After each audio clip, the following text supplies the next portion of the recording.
And I think that's going to be a challenge for a lot of people to Mhm. maintain the discipline while they Hmm. scale, because Right. people just, especially the guys that aren't used to making money. Here's another thing I should warn you about. Yep. I know what he's about to say. If all of a sudden now you're making a lot of money and you're generating a lot of cash. From Sarah Systems and Billy Go, this is No B.S. with Billy Stevens and Landon Brewer, the unfiltered, straight-shooting podcast that dives deep into the heart of home service trades to uncover the truth about running your business. You're entering the No B.S. zone with Billy and Landon.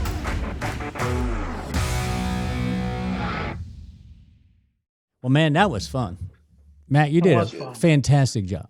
You did Thank fantastic. you. That's I knew you would be the perfect first guest. I knew you're we're passionate about it, and it could explain to them your experience. But yeah, I think that man, you've done a wonderful job. Yeah, Thank remarkable you. job. Thank I love hearing this story. This is great. This is Yeah. really good. Yeah. Thank you. I genuinely appreciate it. Like it really, we can say whatever, but it's the proof is in the pudding. The Mhm. pudding's the profit and loss statement, right?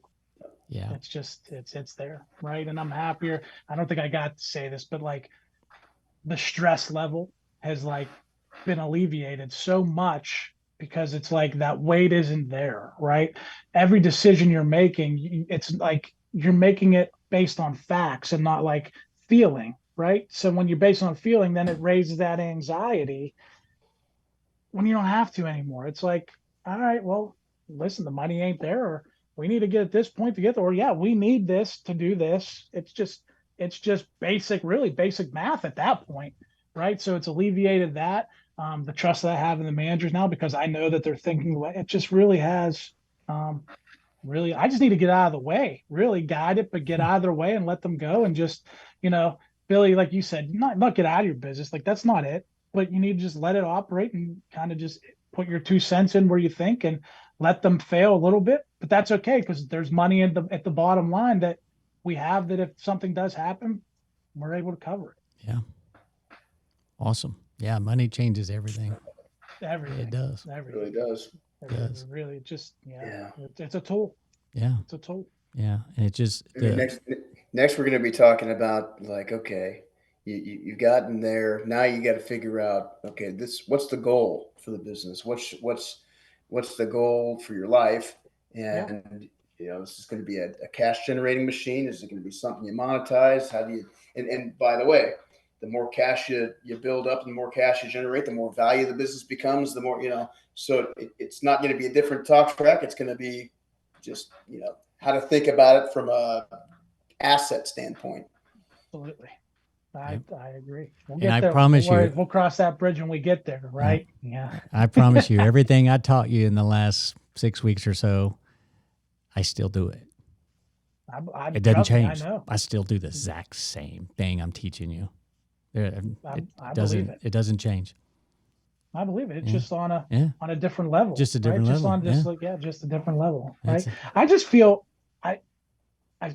like you get upset, like, oh man, I wish I would have done this back in 2021. Like I'm happy that I just figured it out now and not at 5 million or 7 million. Like I'm just glad we figured it out now. Like I can only imagine the stress that some of these guys are feeling, or some of these women are feeling at that high of a revenue, but they're not making any money. Like the liability that they have, like if something were to happen, like they're literally, like Yeah. that's like I couldn't do it. I couldn't do Yeah. it. But imagine trying to imagine changing everybody's pay plan when it's got to be Yeah. 40 field employees, right? Or whatever. Yeah. It just, everything is magnified the longer you wait. Yeah. Right. Now Right. everybody that comes in to help that propels you to that 5 million, it's all set. It's And all that's set in they're stone. walking There's in no, knowing this is it. You're yeah, not and you having don't to have convince anybody. and you don't have to follow like the next shiny object. Oh, follow this pay plan, follow this pay plan, follow like, oh, if you do this, you're gonna make like it's already set in stone. The profit's there, right? Like you can't argue with results. You just can't. It's like math. The numbers don't lie. Well, I can't wait to Are you see using, your. are you using Billy's pay plan? Did you send him the pay plan? Yeah, so we Oh, do. absolutely. It's so before we went with Bill, we did use it, but it was on like a modified system, right? So like some of our guys are paid a little bit higher. So like I like had it like in 3,000 intervals or 5,000 Yeah. intervals. So I just took what Billy did and did it, the 30, whatever, like our top guy makes 38. Well, just his threshold is higher to get to 39. And then I told him, they were like, well, what if I hit, 35,000? What happens? Does it stop at 59? I said, absolutely not. Just continue it going, because I don't care. The more they sell, the less goes towards the labor. Like, oh, I'm good. Right? So, as long as we're efficient, right? As long as we're efficient. So we were on like a hybrid, like Billy's plan, but I kind of tweaked it because I just didn't know. And then, we went, when we switched everything, we went strictly to 100% what he does. That's great. Awesome. And then the only change we did was our managers, which I ran this by Bill, is my managers are now bonused off of the gross profit number, right? They have to hit 58.5% to get for the month to get a certain bonus. And it's like 58.5 to 59 is worth so much percentage of the revenue brought in, all the way up to like 61 or something like that. So that's why I said you're in control of it. They have nothing to do with the overhead expense, so let's not even involve it. So let's get rid of the revenue number. Yeah. And let's focus on the gross profit number. And that's their job. They're total control of the cogs. 100%. Yeah. 100%. I don't even need to be involved in it. Right? Yep. And then you handle the overhead, and next thing you know, there's 30% hanging out. Bingo. Yeah. Bingo. Yeah. I love it. I love it. I talk a lot about 30% EBITDA and stuff like that. And I think we hit 30% bottom line in May. That's amazing. It's crazy. And then Landon, do you see those numbers from anyone else? Like, I know you're involved in a lot of I got a couple of guys that are partners that have hit that number now, but they're, they haven't hit a scale yet. And I think that's going to be a challenge for a lot of people to maintain the discipline while they scale, because people just, especially the guys that aren't used to making money. Here's another thing I should warn you about. Yep. I know what he's about to say. If all of a sudden now you're making a lot of money and you're generating a lot of cash, I recommend, and everybody does whatever they want to do, but I recommend you don't change your lifestyle and don't start spending it all on, I recommend you be as conservative as possible for it, because again, business is, ups and downs and fluctuates. 100%. But I see this all the time where these guys are now buying boats and doing this. I was like, just now they have to take $600,000, $700,000, $800,000 to maintain their lifestyle. I'm like, what I meant to you were doing $1.5 million and losing money.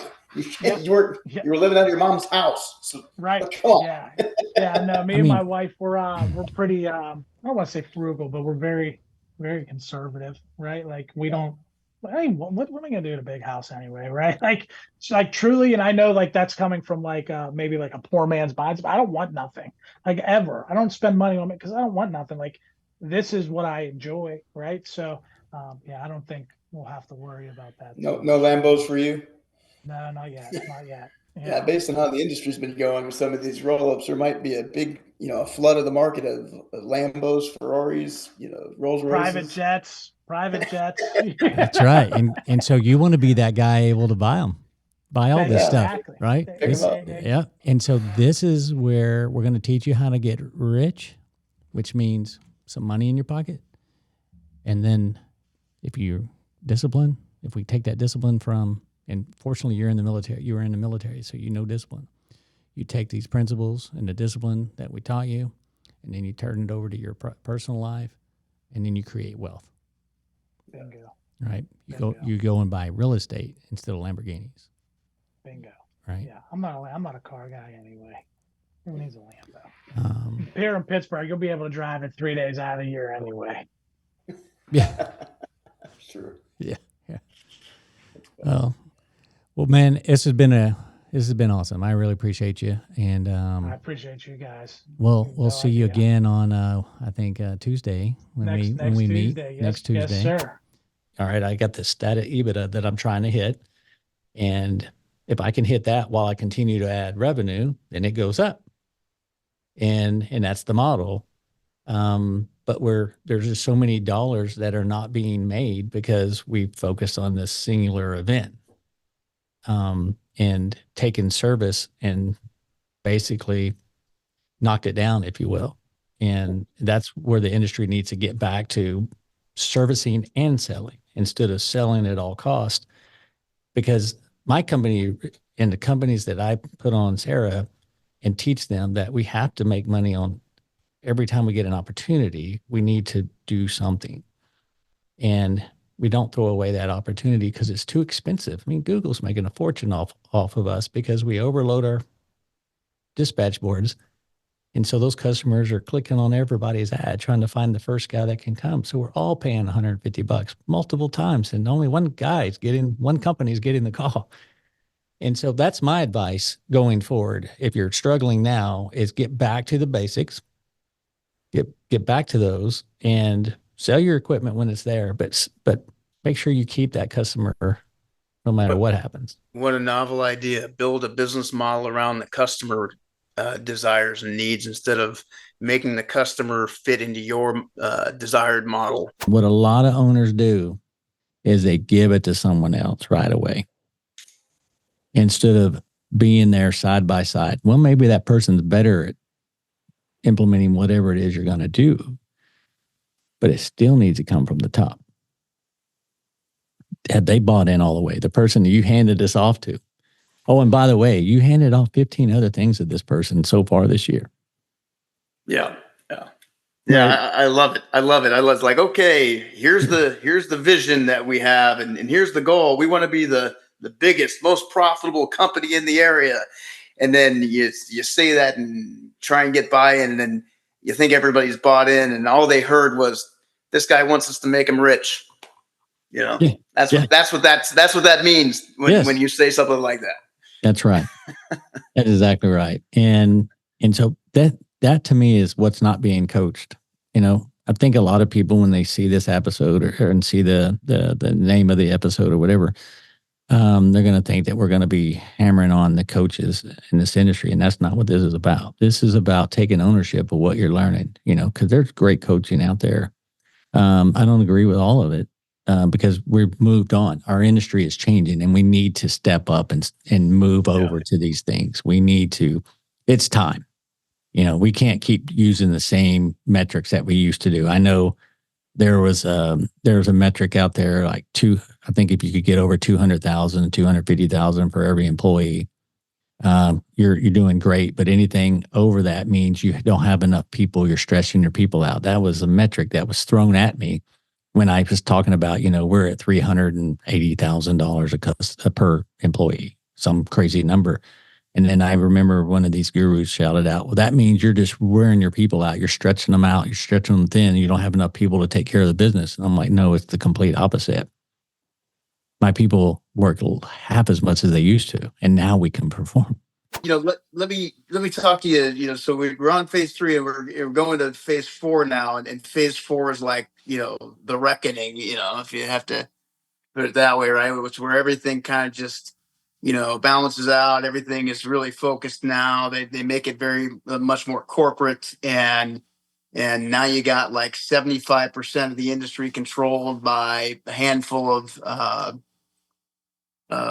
large firms, organizations, if you will, and they've got unlimited access to capital. They're finding their money now. Now the interesting part is now they're starting to go outside. Now they're starting to do different things, and there's a case study.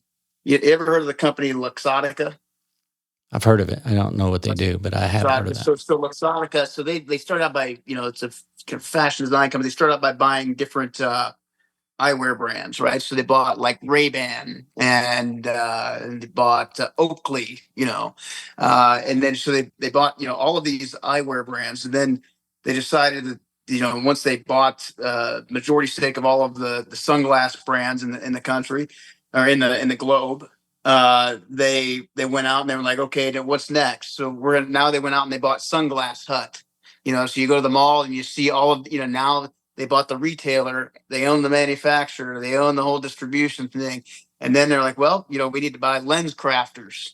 and the optometrist, and then we need to go buy vision insurance. And so now we're going to own the entire ecosystem, and I think that's when it gets really interesting, right? Yeah. So again, we're way not there yet, but something could come along in this that will make this interesting, which tech will make it. Here's another little company. Have you ever heard of a company called Amazon? Yep. Yeah, Time or two. it's a tech company. You should look it up. Uh, so Amazon is, like is a pretty applicable comparison, right? So Amazon is famous that Bezos didn't make money for years, right? Just never made any money. Just went from this little bookstore and bought up all these things and bought up a grocery store and never made money. Never made money. Bought the Amazon Web Service and all of a sudden, boom! They flipped the switch, changed the model. Now they're the platform that now they're making endless sums of money, and they're taking market share from all the big box Walmart. stores taking market share from Walmart, all of those, right? Target. But is Amazon really competing with Walmart and Target and Kmart? And I don't know. Maybe maybe they're not directly competing, so it's not like us competing with the Wrench Group or Apex or any of the other private equity firms. Not like your local guy.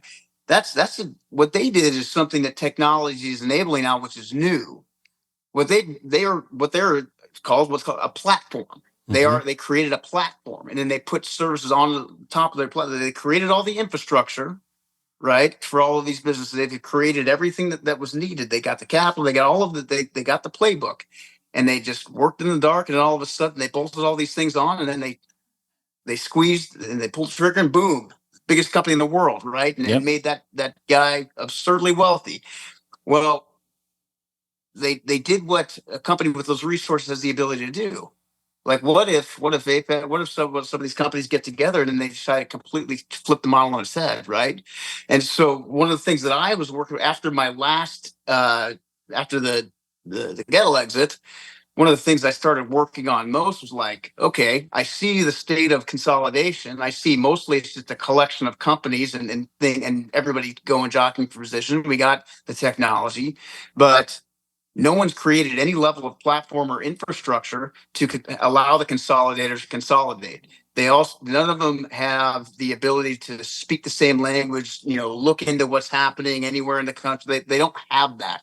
So this is something I should start working on, right? Because at some point, somebody is going to build a platform to completely disrupt this whole thing. I'm sure you're working on it behind the scenes. I'm working on it behind. It's like we're not the only people coming up with this idea, right? Somebody is going to have to enable consolidation. This phase 4 of consolidation. Oh, absolutely. Here's what my hope is, and why we're doing this podcast. I want you, I want me, I want anybody else that's like us that are operators in the space to control what that looks like. I don't want some guy from Stanford that's sitting in that's just studying here and designing it. Like, here you go, you paid me $200,000 for this design, and that's what this looks like from now on, right? That's what's going to disrupt our industry. I don't want to show up to work one day and say this doesn't work anymore. I want to control that. Yeah. And I'm assuming that's why you're doing what you're doing. Yeah, I got in this, I didn't know what I was getting myself into, obviously. This is a beast, but hey, we're in it, and yeah, we feel like, what we're doing besides the FSM, it's the things that we're doing behind the scenes that are going to allow us to grow this industry a lot more. And this is what I see the most. They did the right thing. They got another person in there, but now they're doing the same thing that they were doing earlier in their career. They're trying to control the manager that they hired to manage instead of allowing them to manage. So one of two things went wrong. You hired the wrong person, or you are still micromanaging. And so you have to learn your lesson all over again. And that lesson is let go. Let go. Get the data you need. You can get that information that you need to make sure that this is working. You can observe, but don't micromanage. Let this person do his thing or her thing. And that it will get you to that 3 million. And what do you do to get past that? So then we get stuck again, right? Because we really just won't let the reins loose on this new manager that's managing this business you created, that you're so passionate about, that you can't let go of. To get it past 3 million, you've got to back off. So now you're starting to back off. You're starting to figure this out. And the people that back off, typically, I don't see a business go from 3 to 4 million. When they back out, I see it go from 3 to 5. It's typically you leapfrog 4 at this point, is what I see a lot of. And what happened? Now, how did we leapfrog it? So we let go. We allowed this manager to manage.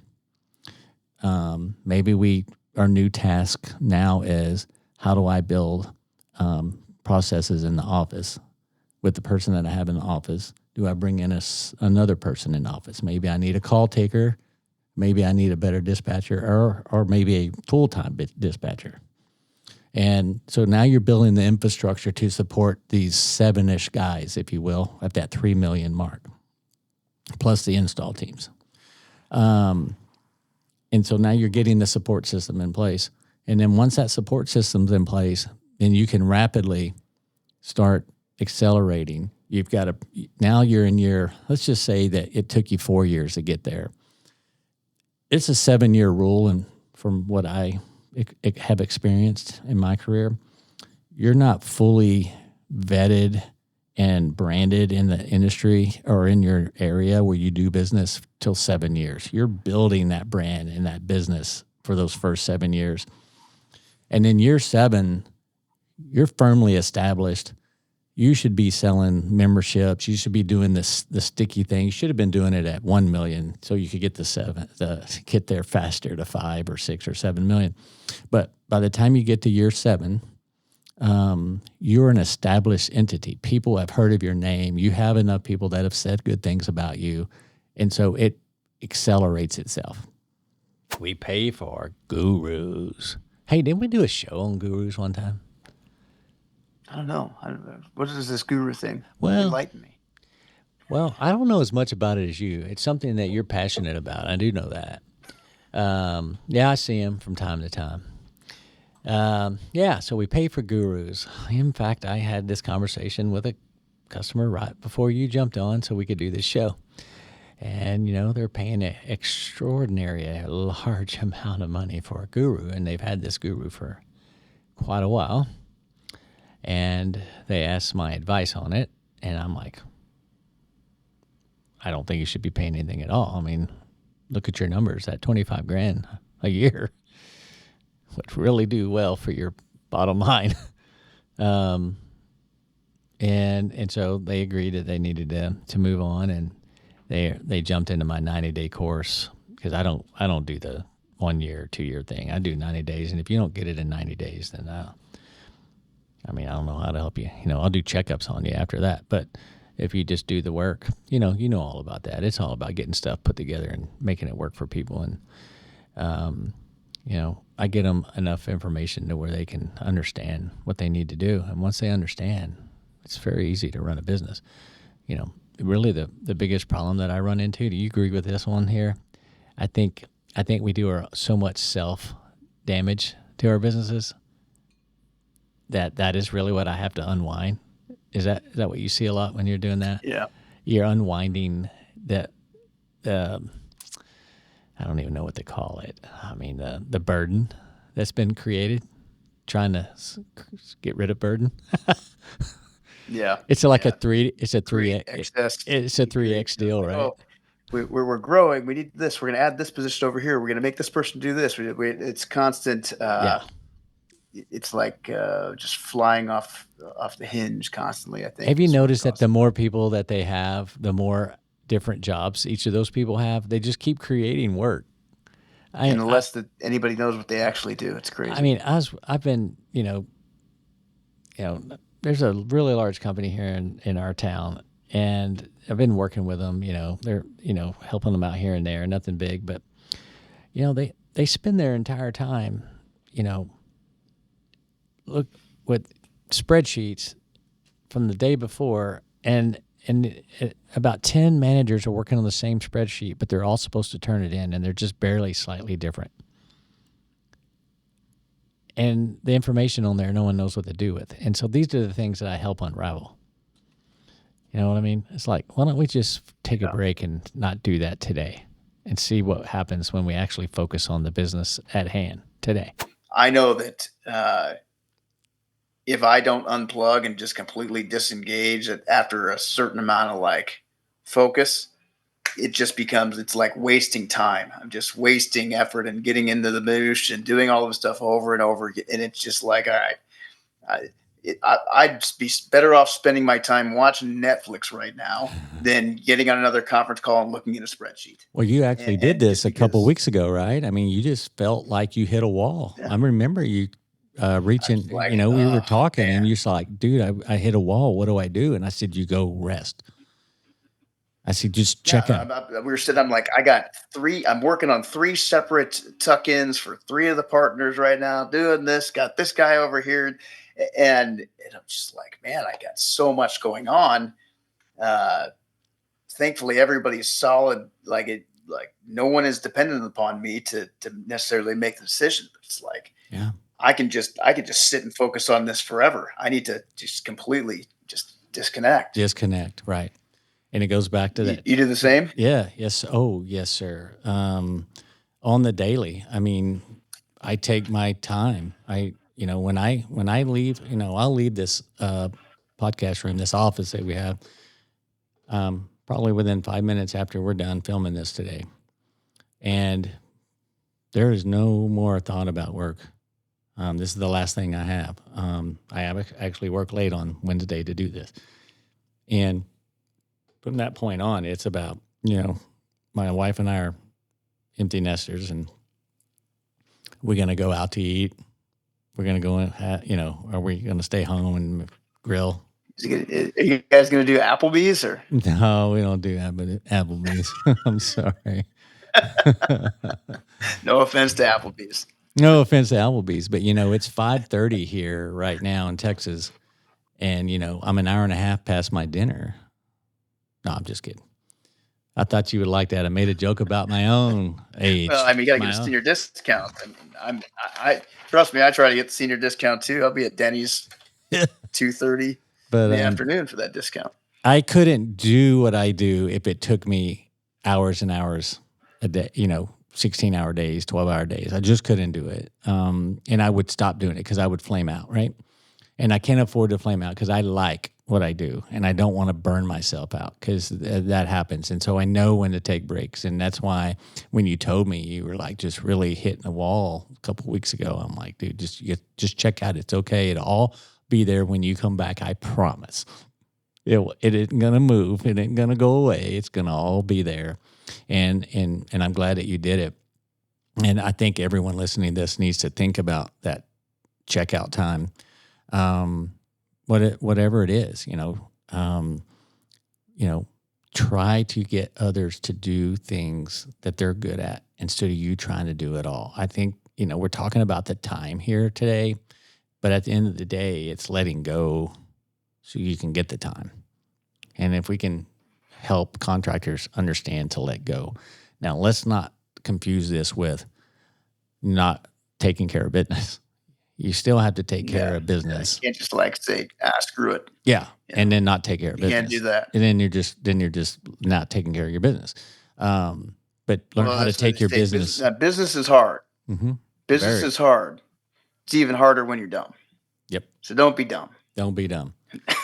That's right. Be efficient. There's the nugget for today. Yeah. Yeah.